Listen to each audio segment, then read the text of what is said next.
Hi again. In the last video, we reviewed the main concepts of quality management and defining quality standards for a project. Then, after analyzing project documentation and a conversation between PETA and stakeholders, you helped solidify a list of quality standards for one of Sauce and Spoon's project deliverables. Once the quality management plan is underway with clearly defined quality standards, you're ready to measure against your standards and can finally begin implementing the project. Since the last activity, PETA and her team have begun implementing the tablet rollout. Both of the restaurants that were selected for the pilot have had tables outfitted with tablets. The staff has been trained, and guests have been placing their orders using the new tablets. In this video, we'll discuss the importance of evaluation as it relates to the project's quality management plan, specifically quality assurance. Remember, quality assurance consists of reviewing processes to evaluate whether or not your project is delivering an acceptable level of quality. And evaluation involves observing, measuring, and then comparing your findings to a set of agreed-upon criteria. This could be your quality standards or the overall goals of your project. Coming up, you'll create evaluation questions as part of the QA process so that you can measure how well your project is meeting the established quality standards. Understanding how to create strong evaluation questions will give you the tools and skills you need to measure the success of your project throughout the project lifecycle. Let's get started. In the same way that quality management plans may look different for each project, quality assurance can be implemented in a variety of ways. Some examples of quality assurance are beta testing, internal checklists, and feedback surveys. Each of these methods allow you to evaluate and measure how well your project is meeting its goals. Evaluation is a form of research designed to promote learning and informed decisions.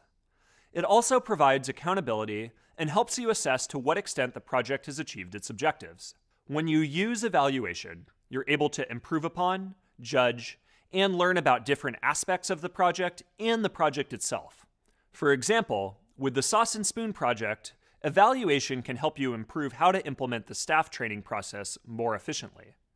It might help you judge or assess whether something is working the way it was intended, or whether you should continue in the same direction.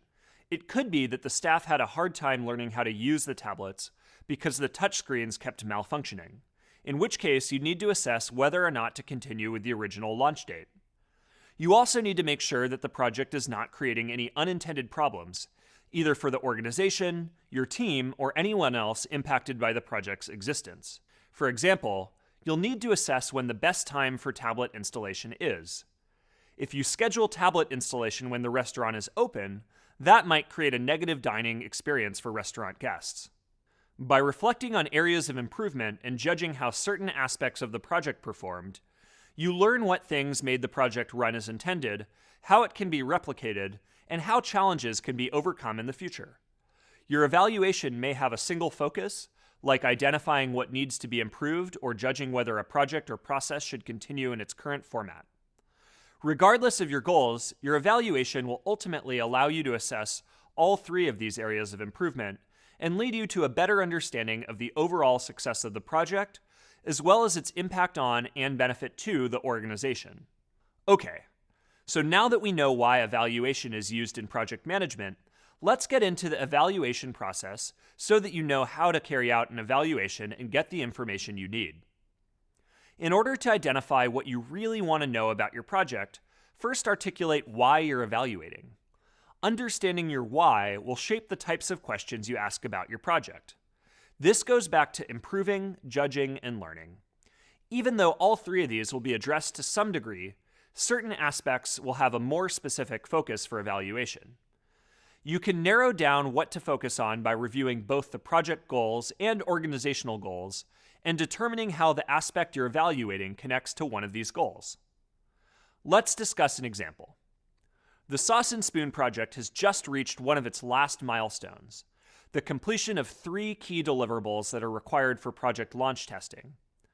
Those deliverables are installing the tablets, integrating the tablets with the POS system, and training the staff to use the tablets. In an upcoming meeting with stakeholders, PETA will need to provide an update on the project's progress and share an evaluation of this milestone. It's important for PETA to share this evaluation since it will inform stakeholders on future phases of the project and beyond, including a tablet rollout at 2 more restaurant locations. So PIDA's why is judging the quality and performance of the tablets and identifying ways to improve the training process. Once you've decided what your reasons for evaluating are, you're ready to write out your evaluation questions. An evaluation question is a key question about the outcomes, impact, and/or effectiveness of your project or program. There are 2 main categories of evaluation questions: questions that ask how you can make improvements, and questions that help you measure and compare. Questions that help you improve sound like this: how can we improve? What is working and what's not working? Which goals are being met? Who is benefiting? What are the most common participant reactions? Next, we have questions that measure and compare. These questions will help you make judgments about how or whether to proceed with a process or with the project itself. Questions for measuring and comparing sound like this: what were the results? Were there unintended outcomes? What were the costs and benefits? Are there any lessons to be learned? Should we continue? So if we think back to the Sauce and Spoon project, one of the evaluation questions might be, to what extent do tablets improve the staff's work performance? If you keep in mind the overall goals of the project, you'll be able to write effective questions that generate the type of data you want. Effective evaluation questions meet the following criteria. They address stakeholder or user values, interests, and concerns. They relate to the purpose of the project and of evaluation. They're worth answering and are important for the project and beyond, and they're practical and feasible to answer with available resources. Amazing job. Let's review some of what we've learned so far. Evaluation is a form of research designed to promote learning and informed decisions.